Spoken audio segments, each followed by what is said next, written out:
If you are looking for a quick capture, you just want to know the state of the environment, that's where the 360 cameras come in, et cetera. And a good way to break that down is actually by scan time. So Pro 2 360s, you can see in the chart here, they go, sorry, not scan time, but actually distance. They're measuring distance by around 5 meters or about 15 feet.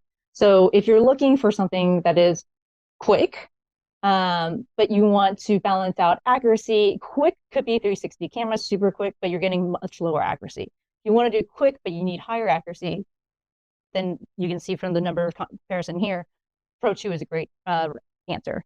Now, likewise, if you want higher accuracy, you want super high accuracy, but you don't have a lot of time, that's where Pro 3 comes in, right? You can still get within industry standards of your drawings, usually plus or minus 20 millimeters, plus or minus 3/4 of an inch, but each scan rotation is taking only 20 seconds.